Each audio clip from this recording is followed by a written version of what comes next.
Hey, what's going on? Welcome to the MHFI podcast. I'm Doug Cunnington and Dusty Young is joining me today. How are you doing? I'm wonderful. How are you? Doing awesome. And today we are doing mailbag and Facebook group questions. We're going to talk about the psychology of dealing with high expenses that are sort of surprises, even when you can afford it. We also have a question from Angela about filling a 10-year gap of expenses when you're CoastFI. We also have a question from Rakesh about if we would rather inherit a $500,000 index fund or a $500,000 rental home property that's producing income. So kind of a fun hypothetical question. And yeah, I think we could just jump into it. I will let people know we have the Facebook group, and Carl was heading that up before, and I'm still in the process of figuring out what I'm going to do. And I thought about doing maybe like a little like live stream in the Facebook group occasionally because I have all the equipment to do it.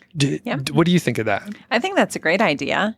I know we in the We section will actually post, like every week they post a question, like how are you going to support women in their finances? And so just that is kind of nice, like having that weekly question that you post. And then occasionally on Tuesdays, I know we have potluck, but they actually do like a live webinar on Tuesdays, which is pretty amazing. Interesting.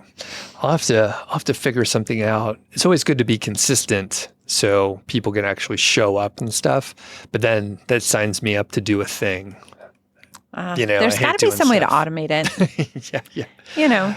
Yeah, it should be fun though. Should be fun. But if you have any ideas out there and you're in the Facebook group, let me know. And like I said, a lot of the questions did come from the Facebook group, or you could email me directly at doug@milehify.com. So the first one is from Sam, and I'll read this out. I'm CoastFI, currently working part-time to cover expenses without touching my portfolio. I have a net worth of just shy of 2 million with around 1.5 million in broad low-cost ETFs, and the rest is in the house and in retirement accounts. The net worth fluctuates like by a huge amount, like 1,000 to 3,000 per day, or sometimes with high volatility, like 10K or 30K. And yeah, it's dramatic, but it sounds like Sam is okay with that. Here's the dilemma. Even with a solid net worth, I still stress over expenses like a $600 home repair, higher home insurance, unexpected water bills, and anything like that. I spend time researching and finding the best deals, but I'm wondering if these minor expenses are worth worrying about when you compare it to my overall financial picture. So should I let the guilt go and focus on the long-term goal? I want to highlight a couple different responses, or at least one from Chris in the Facebook group. Said $600 out of your net worth is only 0.03%. I would personally not lose any sleep over such a small purchase, expected or unexpected. So Dusty, as someone who is recently retired, what do you think of that? I think it's hard to reset your perspective. And most of us in this category have spent a long time doing exactly what you're doing, analyzing every decision that we're making, thinking about every dollar, wanting to make sure that you're getting the most out of the money that you're spending, wanting to feel like you're spending money wisely. And I like this perspective. When you think about all of what you've done to get to this point, 0.03%, is it really going to matter in the grand scheme of things? Or is your time more valuable?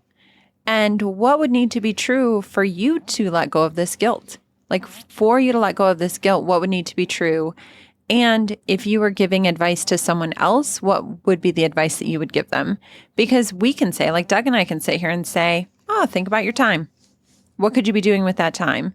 Does it really matter in the grand scheme of things that you saved $100, but you spent 2 hours researching and asking questions? Is it worth it to pay more to get quality work? I've been having that debate in my own head a lot lately, where I would rather pay someone what they're worth, feel good about the money that I spent, versus nickel and diming someone or looking for the cheapest person.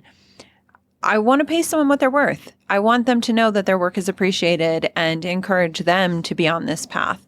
So I think thinking about things differently, thinking about how you're paying it forward, thinking about how you're fueling this economy with paying somebody what they are worth so that they're not going and doing a different occupation or trying to, like hurry up on the job and maybe not do as great of a job because they don't feel like they're being paid fairly.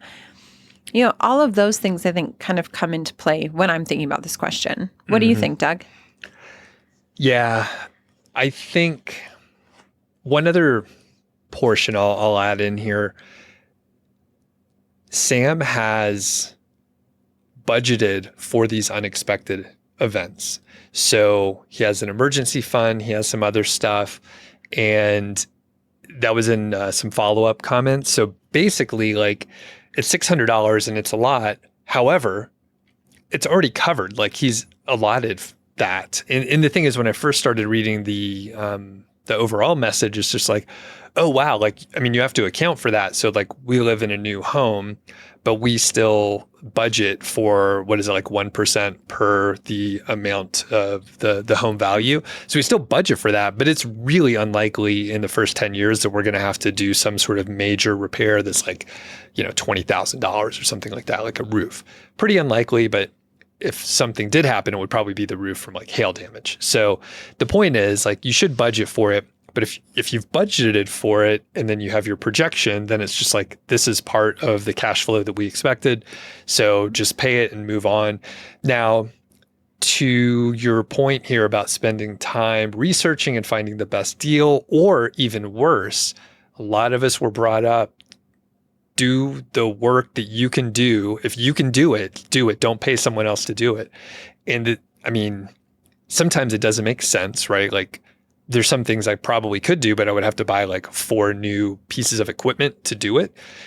Or like you just said, like, people have jobs and it's great if we can hire a local handy person to do that work instead of like me doing that or trying to do it. And you're helping them support their family and right. their craft and their occupation. I think all of those things are really valuable, where sometimes we try to do the work ourselves, and it's something that we might want to learn. And it's okay to hire someone too and ask if you can shadow them. Mm-hmm. Like, hey, this is really interesting. Could I help you with it? Could I do it with you? And I don't know that comes with a discount, because some people think that automatically comes with a discount. And I wouldn't say that is always the case. I would say sometimes you're slowing down this expert. They should charge more. Yeah, exactly. Because they are teaching you. Questions. And that, I don't know, to me, it just really feels like a gift that we can support people. Mm-hmm. Last thing I'll say on this one is there's a phrase in here, I spend time researching and finding the best deal. So another issue with a lot of the FIRE people, which I don't have, is they're maximizers, they're optimizers, and you're like, I want to get the best deal. But I am a Satisficer. Are you familiar with that term? Yeah, right? We talked about that before. I like that. But people might not know what a Satisficer is. So maybe you could explain. Basically, I look for any solution that meets the minimum requirements, maybe a little bit more, but basically I'm just like, if this solution works, I will go forward with that. And it's a huge percentage, like 99% of the time, it is fine. And it's not like you're getting any bigger benefit by getting like the best deal, especially if you're like an oversaver, like many of us are, because we like over optimize, we maximized everything up until this point. It's hard to let that go. And a lot of us, like, I actually have an engineering degree, and some time ago, I was just like, I let go of some of the engineering, like optimization and maximization. In a lot of ways, it's a huge waste of time, and it like stresses you out. So this is like the main issue that Elizabeth and I have, because she's a maximizer over and over again. And works out well a lot. But if you read Paradox of Choice by Barry Schwartz, Satisficers are happier.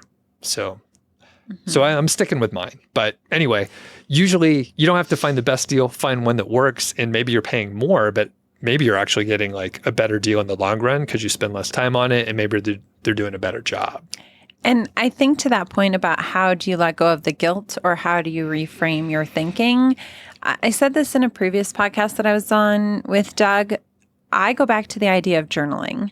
And to me, like keeping that record of how much time you spent researching something and what the outcome was, it might help you recognize these patterns so that you can let go of the guilt and so that you can feel good about being a Satisficer or feel good about, oh, I had this money set aside. That $100 in the grand scheme of things is really not making any difference in my projections.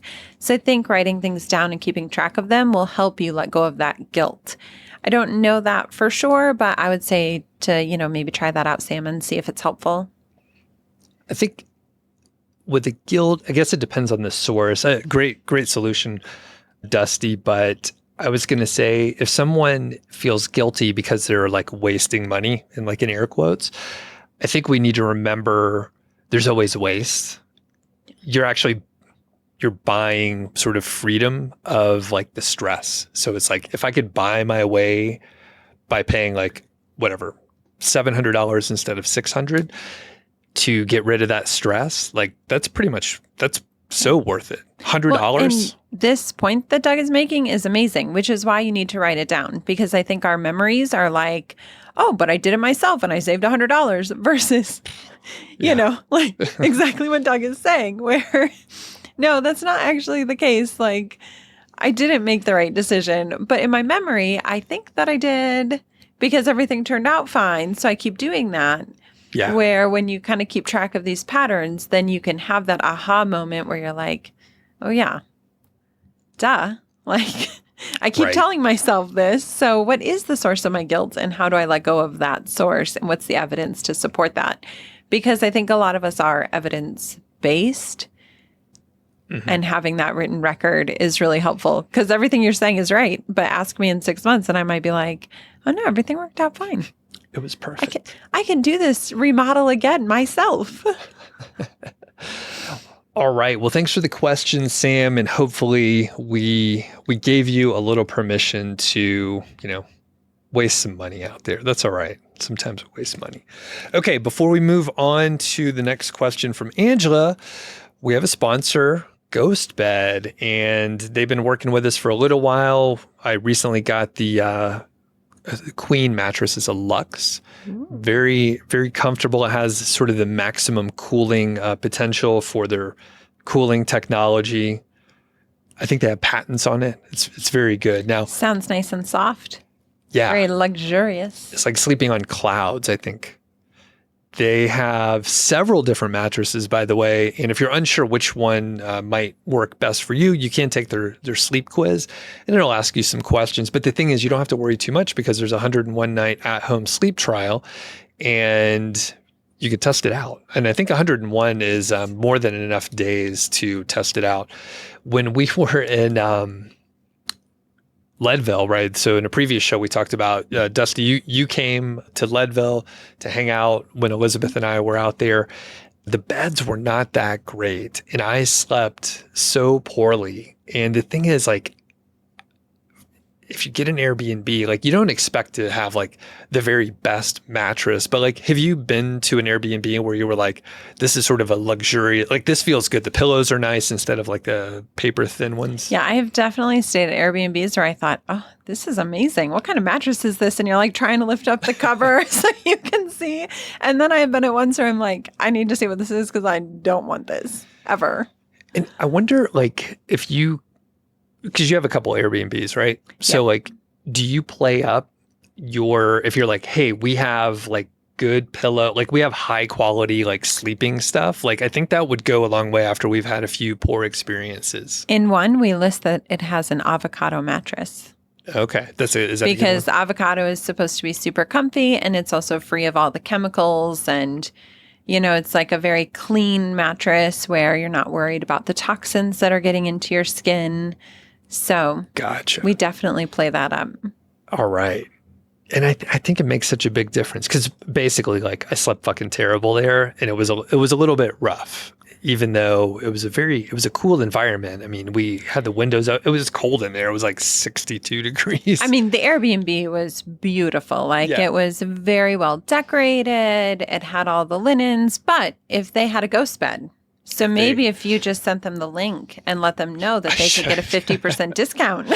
They can. You can save 50% if you go to ghostbed.com/milehighfi, or you could use milehighfi at checkout. And they have a full range of stuff. So not just mattresses. They have like sheets and pillows and what do you call it? The bed sets. What do you call those? Frames? Oh, they have bed frames too? They do. I think that is amazing. I now need to go to ghostbed.com. You really should. This Airbnb it was so cute. Like I thought they did a wonderful job, but they could definitely benefit from GhostBed. Yeah. I don't know what they got. Both mattresses were a little rough. So thanks a lot to GhostBed. And this question is from Angela. So they're getting close to CoastFI. They need about 10 years worth of money to fill the gap until they hit 60, when they can access their retirement funds, basically. So they gave a couple different options that they're thinking about. This is A, slow down our contributions to our 401k so that we get the company match and then redirect the other funds to an after-tax brokerage account, which they would pay more in taxes, obviously. Or B, continue with what they're doing and keep maxing out 401ks with leftovers going into a brokerage account, buffer a high yield savings account or CD ladder for 5 years, and just plan on doing Roth conversions for the first 5 years so we can access the money for the other 5 years, or C, some other idea. So there were a few suggestions in Facebook, and I'll mention Stephanie says there are several ways to access money from 401ks to avoid penalties. 72Ts don't require waiting 5 years to get access, and people should do further research beyond the scope of what we're going to talk about today.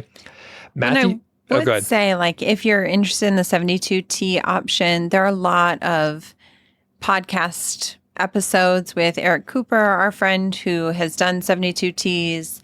And by no means are we saying, oh, this is an expert, go talk to this person. What we are saying is if you're curious, you want to learn more, that would be a great way to get your feet wet and to learn more. Darren and Jolene also went the 72T route for at least a portion. And yeah, so we know people that have done this. Next is from Matthew, says, we went with option A, but due to job burnout and they wanted to change. So option B seems less risky, but having the cash in the bridge buffer account was attractive for us. So Dusty, what do you think? This is not financial advice, everybody, but what do you think? I mean, I would agree. Option A is a little bit riskier, but it gives you more flexibility. And so if you are looking to get out earlier, you might want to go with option A. You could look at option B. I think, you could also just do the best of both worlds, right? Try some type of hybrid approach. Look for more liquidity, look for some tax efficiencies. I don't think that I think and is a really great word here, where you don't have to choose one or the other. You could do one and the other. What do you think? I think I would go with option A. That's literally what we did. And then at some point stopped contributing to any pre-tax retirement accounts. A lot of people don't like that, but you have full flexibility if you put it into your post-tax brokerage account. You don't get the tax benefits. But one thing with our optimization and our, the FI community is like people fucking hate paying taxes, right? We all hate paying taxes. I don't mind paying taxes. People, like, you get a lot of benefit from paying taxes, and it's something we have to struggle with. But like, everyone's like, yeah, you know what? I'm not paying any taxes. Like, you're probably getting some benefit, and I'm not judging anyone, but it's go ahead. I said this in the last question. I like paying people what they are worth. So I like being able to compensate someone for the work that they are doing and to do that fairly and to pay them adequately. That feels really good to me. And I feel the same way about taxes, where, maybe I'm not the norm. I take advantage of all of the fairs and the festivals and the events that Longmont puts on. And I think Longmont does a wonderful job. And I enjoy the flowers that they put out. And I love all of those things. So for me, paying taxes feels like a privilege because I'm supporting this community.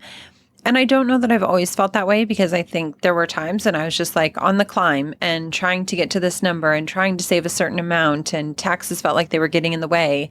And I'd also think, well, I'm single. I don't have kids. And my sister, who has a ton of children, is getting this huge refund back. Like, why don't I just give you my money? So I've had those thoughts in the past. I'm by no means am I perfect. And I'm saying, oh yeah, I've always thought this way. I haven't always thought this way. I guess the more experience that I have in life and the more conversations that I have, the more I just feel pretty grateful that I get to pay these taxes, experience the benefits, and support this amazing community that we live in. Because if I didn't pay these taxes, we could live in a very crappy place that isn't kept up, that doesn't pay their employees well, where their employees don't want to work for the city because they're not compensated. So I know we do spend a lot of time trying to minimize the amount that we pay in taxes. And I'll also just say I'm Team Doug. Like, okay, I'm okay paying taxes. Yeah, it's okay to pay taxes. So I tried to sound a little righteous there, which, I think it's okay to pay taxes. If people don't want to pay taxes, also cool with that. There was probably definitely a time where I would have not paid any taxes if I could get away with it. Thing is, I'm lazy. And then you got to figure out what to do. And it's a little more complicated if you're trying to avoid taxes. And sometimes I do get on that. I don't really want to pay taxes because I want my income to be as little as possible so that healthcare is cheaper. Right. Could you offset my healthcare costs because I'm not making anything?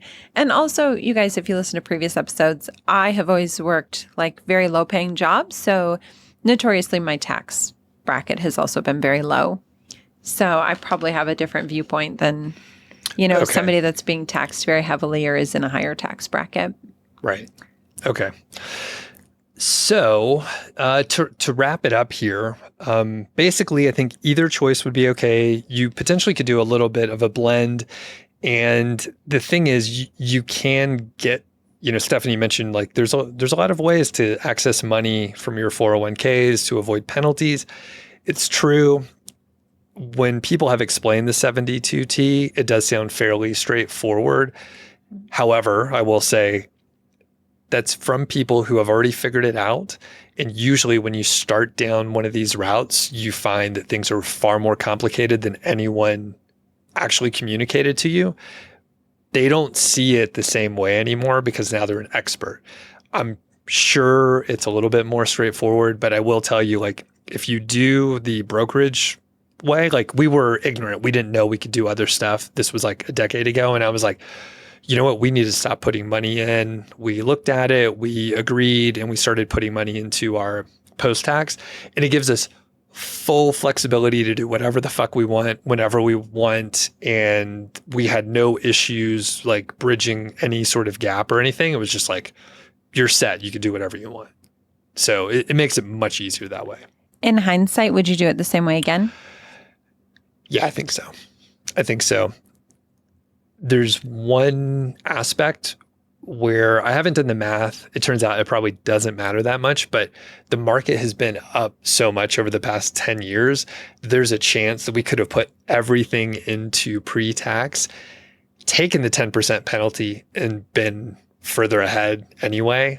Even taking the penalty and paying taxes and doing all that shit. But it worked out fine. We're fine. So, but I haven't done the math. Well, and do you ever wonder if this question is similar to the question above, where it does become a time issue? How much time are you spending going through these different scenarios when do you think you would have figured it out anyway? Even if there was a gap in your money, do you think you would have figured something else out? You know what? I think so. Maybe. That said, because Elizabeth is a maximizer, I think she already worked a little, don't tell her, but I think she worked too long anyway.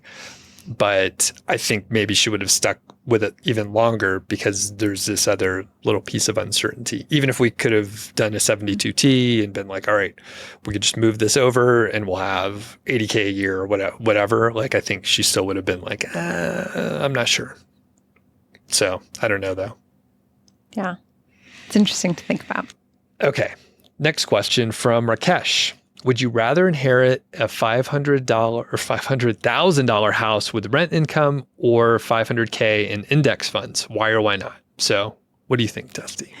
This, Rakesh, feels like a very complicated question. So I would need more information because I don't know that much about this $500,000 house. I don't know if there's deferred maintenance. I don't know if I'm inheriting a problem. I don't know how great or terrible the rental market is there. Like, am I going to be able to find tenants? Is it easy to find tenants? Was there a business that just closed down and now I have this problem that's going to sit and I'm going to have carrying costs? You know, like, we always want to assume the rosy side of things. I think rental income is not passive income. Like, as much as people say, oh, you just get rental income, you just collect a check every month. I have rentals. It is not passive. There is always maintenance that needs to be done. There are tenants to be screened. There are issues that come up. There is stuff. And so, yes, you might have income, and that might help the person inheriting the house. If they don't know how to deal with rental income, that might become a problem. If they don't know how to hire a property manager, you know, like, is that person inheriting the house signing up for the job of real estate? Because it is a job. And if they're not, then goodness, I hope that they do not inherit this house, because it's going to be a huge headache. And then they're going to figure out how to get rid of it. And what a nightmare. But if they're excited about it and it offers, you know, more, right, like rental income offers flexibility. So when I think about the question above, like, what would you do? For me, having that rental income solves that gap problem where I have income coming in and I don't have to touch my investment accounts because I have this, and I don't have to think about the 72T or try to like figure out all these ladderings. Like, it's pretty simple, pretty straightforward. I have this money. That's what I live on, unless I have like a very prolonged vacancy, or I have like a huge repair, or something out of the ordinary comes up that I don't have the reserves to cover. I have income. Great. This is what I signed up for. I knew what I was getting into. I don't know that everybody knows that. And I also think, like, with the, you know, if you inherit $500,000 and it's in an investment account and the market is like it's been the last 10 years, you have this money. And your life essentially has changed in the long run, but you continue working and you now just have this cushion that's growing and growing and growing and is going to likely allow you to retire sooner.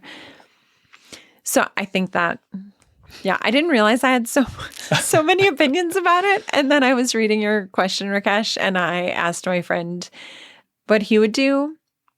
And he said, well, how much is the income? And I was like, well, what percentage would you need it to be to make it worth your time? And he's like, I think the 1% rule is fine. And I just like, was like, no, no, that's not enough. That's not it. Like, are you going to hire a property manager? Are you going to screen tenants? Are you going to like deal with the maintenance? So, yeah, I mean, I just like, and James is very pro investment accounts. So for him to even consider it, obviously, like, it's a great option. I just would want someone to be prepared for what they're getting and to know that that inheritance is coming in that form, because otherwise I think it could maybe blindside you. Sorry, I'll stop ranting.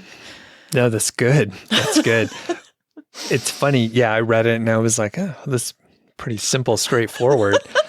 For me personally, totally the index funds. And I think, you know, one way people could look at this, right? I agree with all that you said. And if people have listened to the show, I'm not a real estate person. I don't want to deal with the stuff that you mentioned. And basically, you could look at the rental income versus what you would expect for the returns. And then, I mean, you would have to get a decent chunk of money to make it worthwhile to like get the house instead of the index fund. Now, if you wanted, the rental home and you were like, oh, I want to have this income, sign me up for this job, then that's great. But yeah, and the thing is like, I mean, real estate is one of those industries, especially like it's similar to the make money online industry, which I was in, but it's like people are like, oh yeah, you get rich in real estate and like use other people's money, all this stuff. It's a big industry of like education and selling courses or selling access and all this stuff. So really real estate is scammy as make money online, maybe more because people are happy to pay whatever tens of thousands of dollars for these mastermind groups and such because they exist, right? Like that kind 100%. Like they are everywhere. And I think they are selling you something that is valuable if you take action and you learn the information and you execute on it. And also, it will never prepare you for everything that you will actually experience, unless you are just super lucky and everything is smooth and no problems. But I know, like, I started in real estate and I used other people's money because I was working, just like I was working a 40-hour-a-week job, salary job. It wasn't a high-paying job. It was doing stuff that I love in financial wellness that I would do again. And being able to borrow money at a low interest rate, have the rental income to then build up enough savings to get my next rental to then like keep doing that process, incredibly valuable for me. I didn't have someone saying, here's $500,000 at, who knows how old this person is. Like for me, inheriting $500,000 at, my 40s is still incredibly valuable. I'm going to have tons of time for that to double and have more than enough. If I was 18, man, like you're going to be just fine. You don't need this headache and you don't need to learn all these things. It might actually free up your mind space where I can learn guitar. I can like dive into home brewing. I can, like learn how to cook and do these things that I enjoy. And not that people enjoy working on houses and people enjoy figuring those things out. There's nothing wrong with that. Like I enjoy pieces of that. Would I have done something different if that opportunity had been available? Maybe, and in hindsight, like I do hope someone is listening to this and, like if my nephews are listening, they might say, do not leave me that house. Like, please sell it before, like, cause I have 5 nephews and I'm not sure that any of them would be excited about being a landlord or working with property managers or I don't love working with property managers. I was going to say, do you like it even? Yeah, you picked it. Yeah, and the thing is, it's a slam dunk for me, like index fund all the way. Yeah. Even if the returns are worse, it's like, I just don't want to do that kind of work. So how many rental properties do you have? 3. If you could get...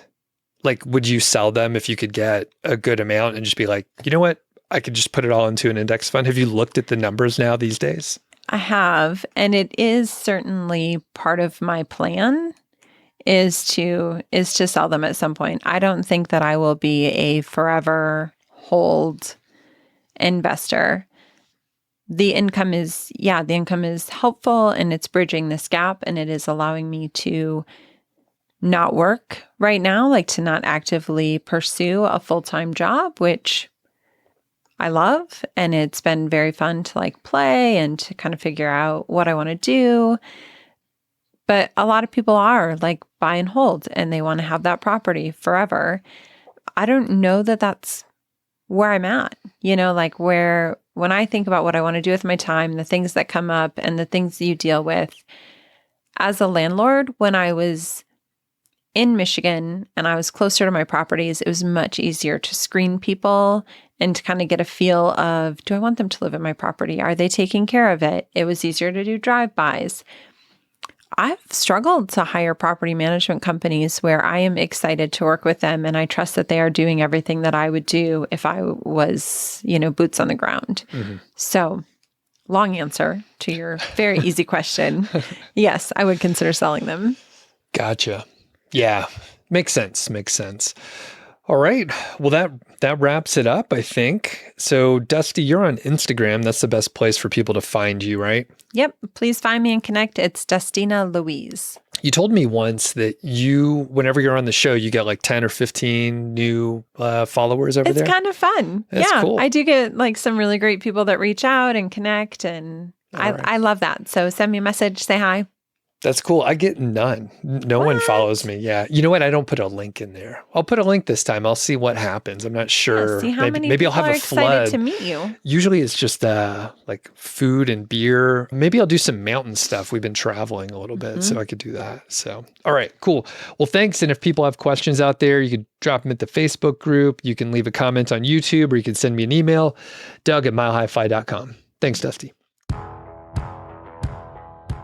Thanks for listening to the show. That was the Mile High Fi podcast, and I'm Doug Cunnington.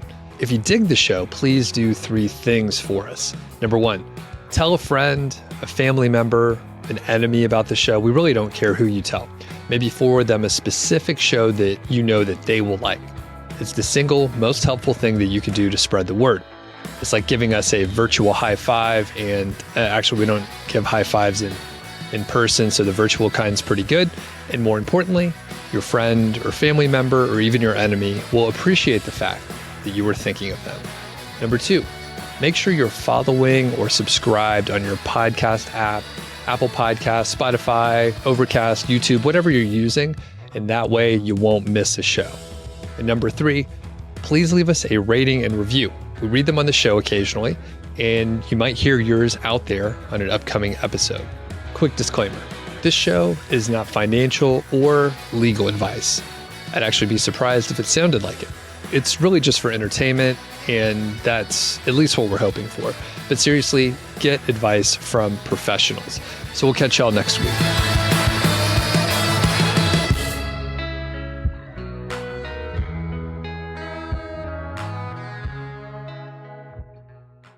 You told me that your phone stopped working. You were part of the outage recently. What happened?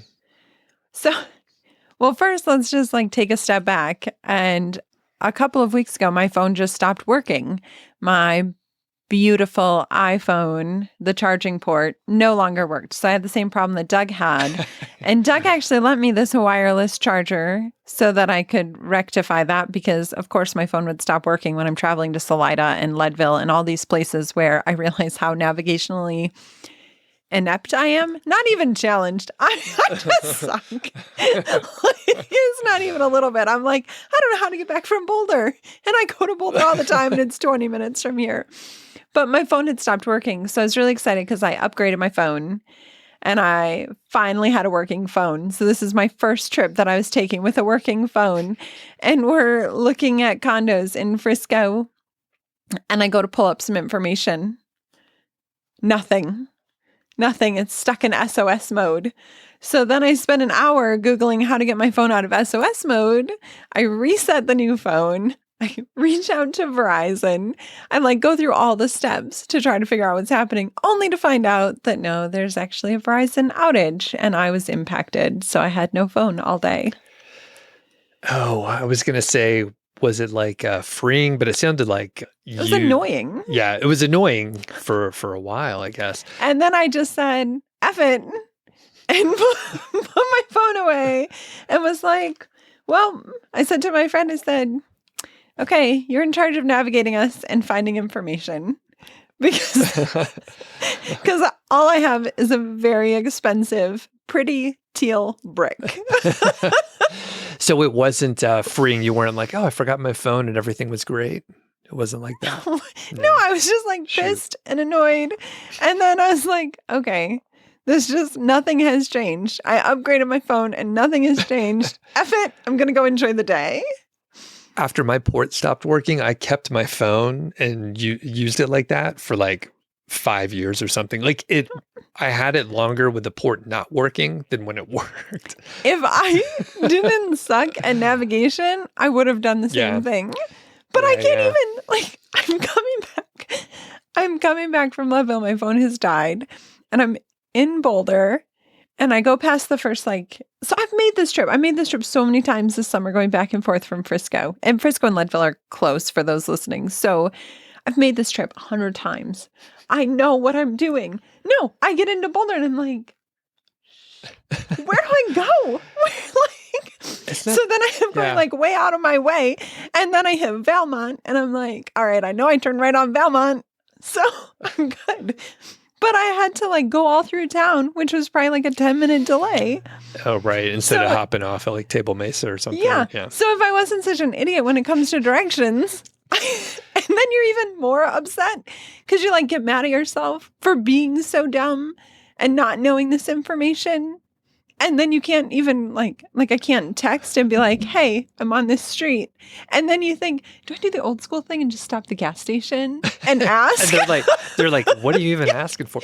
Well, the thing is we're atrophied because I used to be better with directions. I still have a good sort of spatial relationship. I understand Flatirons are over there. Just head this direction. You'll be all right. It can take you longer. I have that too, but not efficiently. Yeah. Well, the thing is, I know what you're talking about because you end up driving through campus and stuff, and then it's there's a lot more cars there and pedestrians. Our directional skills have atrophied because we have our fucking phones. So if I have the opportunity, I'm oh, I want to drive around and kind of not get lost, but I'm just I'll remember it if I figure this out. But if I just follow the if maps, Google is just if she's talking to me and she's telling me where to go, I'm much happier. And I didn't so not that I do feel like it's helped me be on my phone a lot less, which I appreciate. I didn't like feeling like a schmuck because I am usually pretty quick to respond to people.